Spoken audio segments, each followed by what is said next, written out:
Good job, Bub. I get asked how Bub has changed my life all the time. And the answer is like, in every way, she has changed my life. You're gonna get yogurt on your head.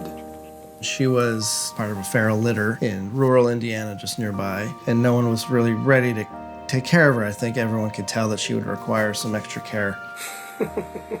When I saw this cat in person for the first time, and she was maybe the size of a hacky sack, so she was about 8 ounces. She was only 8 weeks old. She kind of ran into my arms and then onto my chest and just curled up and started purring. And it was like this immediate bond. This was really before this whole celebrity cat or Insta cat or whatever thing existed. And I took pictures and videos of her all the time for no reason, but I felt like I need a proof that this creature exists. No one's gonna believe me that there's an animal like this. Then one thing led to another and Bub got really famous. Hi, Bub.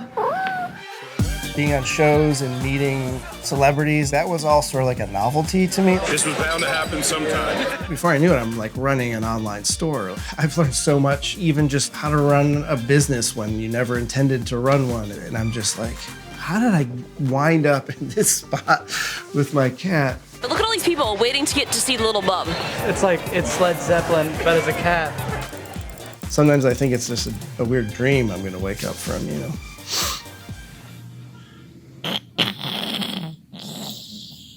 8 years old for Bub was pretty much she was a senior cat, but we definitely didn't expect her to pass as suddenly as she did. She was just laying there in the middle of the floor, and I could not really believe it. I wasn't ready for it yet.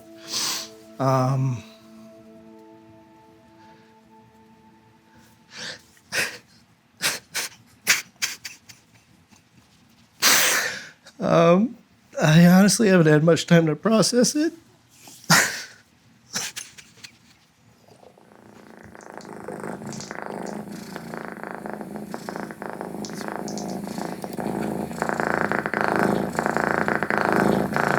My collection of Bub sounds was done here. That's my favorite one. And so she asks questions, you know, it's like really fantastic. Like no other cat makes these sounds. I play in bands because I love playing in bands, and I'm so glad my band didn't get famous. The pressure would be too much. It's a really good snort. But like with Bub, I was able to be creative and put my art into things without it being too precious or about me. And any Bub fan knows that she is a Billboard chart-topping artist. This one's great. It starts with her purring.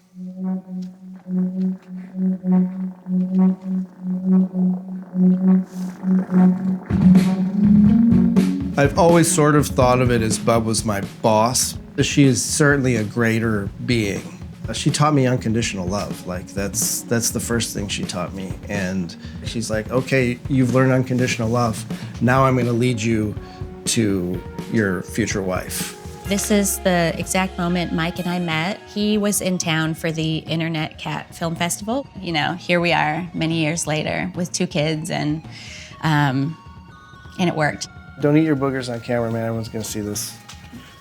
I think in the beginning I thought, I don't know, is this a little bit weird, this whole cat world thing? And it immediately became not weird at all. The Bub work has always been more than enough work for both of us. So that's just what I did. Bub has given a lot of opportunity to a lot of people that we've worked with. So many different companies and designers and manufacturers. Yeah, this is the warehouse. Lainey, what are you doing? Making labels. Making labels. These are the calendar. Dude, fuck yes. Mike has thankfully given myself and lots of other friends part-time, full-time jobs, doing various different fun things. We have Bub's main little book, endless shirt designs, mugs, blankets, pillows. She developed her own 8-bit video game. There's a legendary Lil Bub Glow and Purr plush toy. sticker packs and bandanas, pencil pouches, bobble-heads. Put Bub's face on it, people love it. It's been something amazing that a handful of people got to be a part of, even though like Bub only ever made me sneeze. I've never had a boss that I wasn't allergic to, so. Throw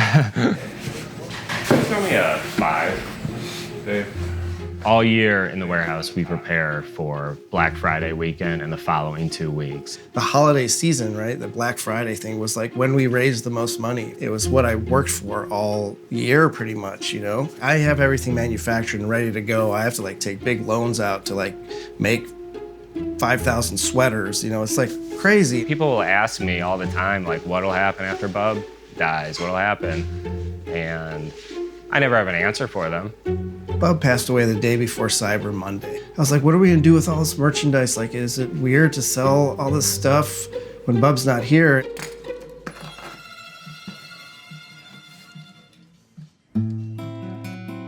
Losing a pet is really hard, whether it's a pet influencer or just your personal fur baby. When it's a pet influencer, it has this added layer of not only the emotional hurt, but also the financial hit, because you're losing this business partner that you have.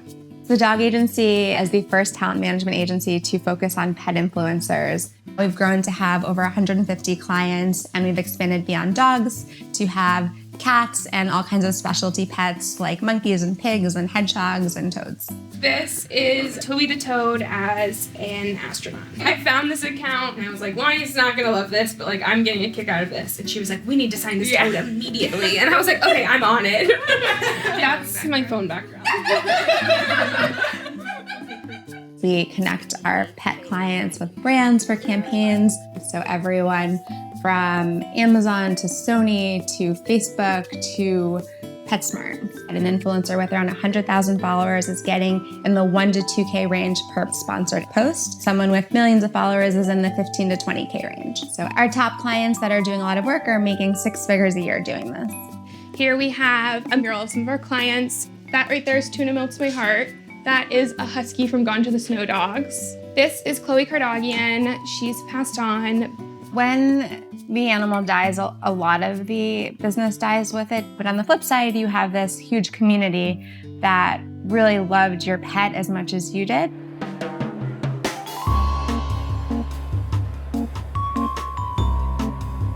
We're now in our 4th year of PetCon.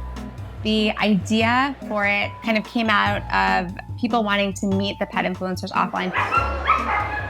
I personally feel like they're just as much the audience's dogs as they are our dogs. And by coming to events like this and seeing people and talking to people, I know it's true. They love them just as much as we do. There's a lot of people that are very sad in this world and they're alone.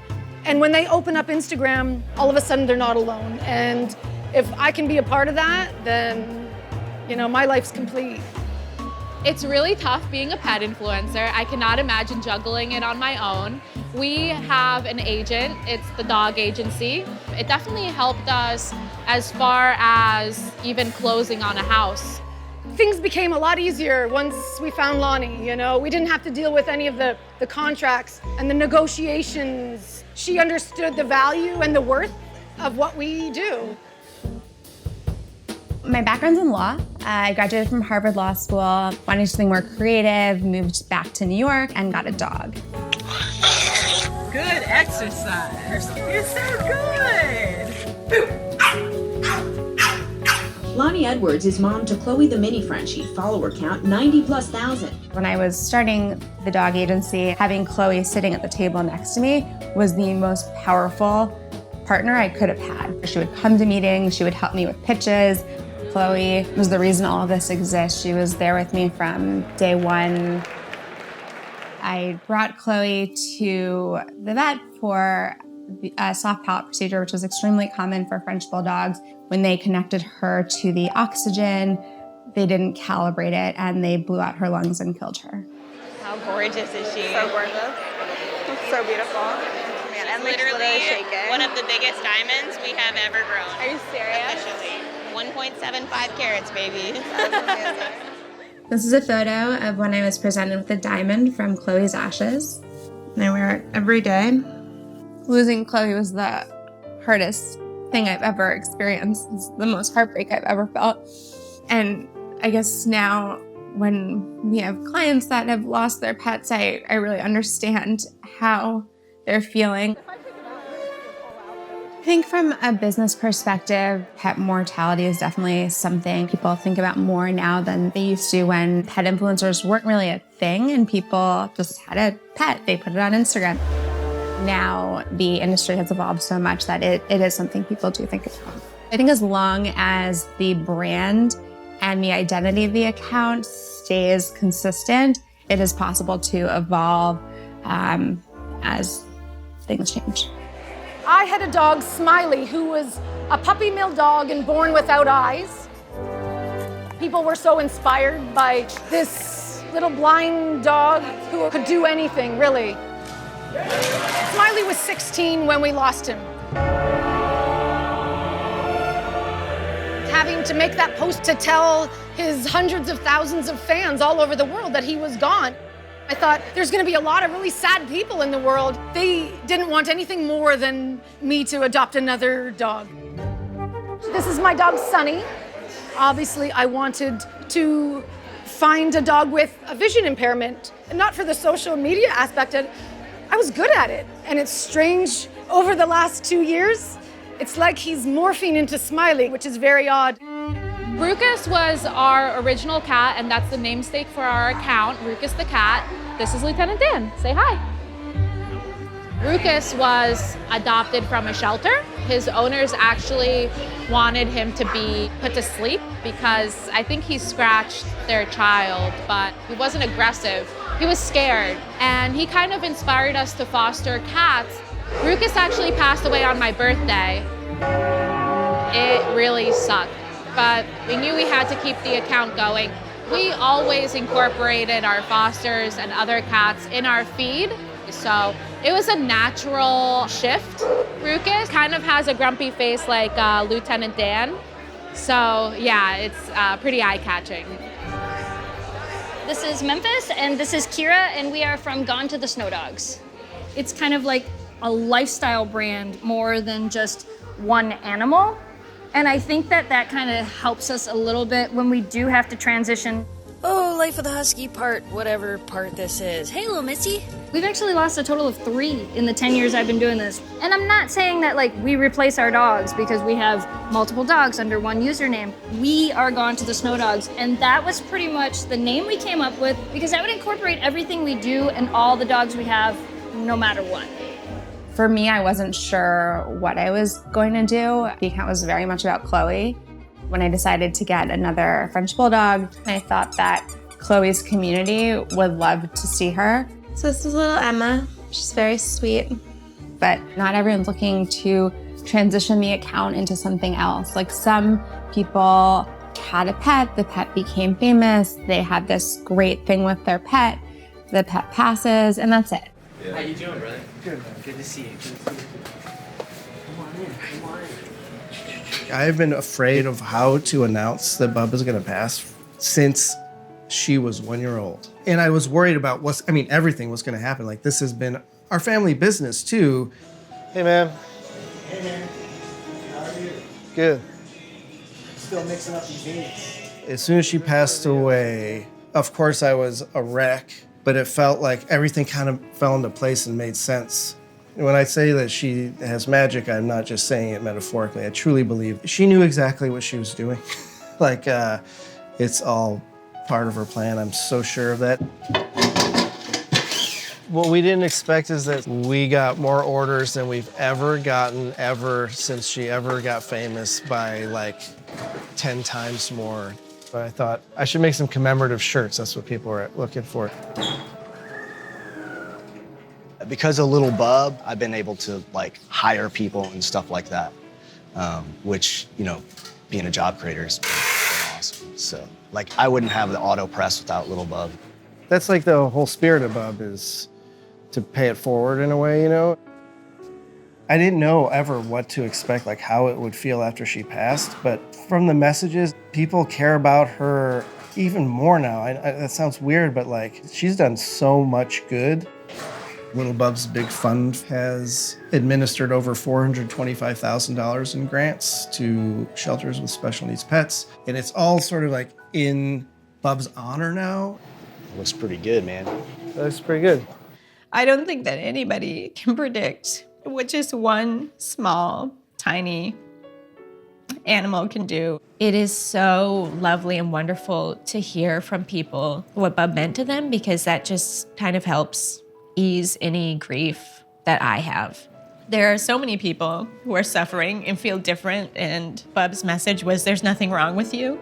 And her fame just continued to grow because people needed that message that she had. We love Bub, everyone loves Bub, so there's not even like, I haven't even had to think about like, oh, how do I keep work for my friends? We are gonna do events and visit other special needs pets, and I'm not trying to pretend like she's still physically with us, but she is still with us. Like, we're here talking about her. In some ways, I feel invigorated with like the prospect of continuing her legacy.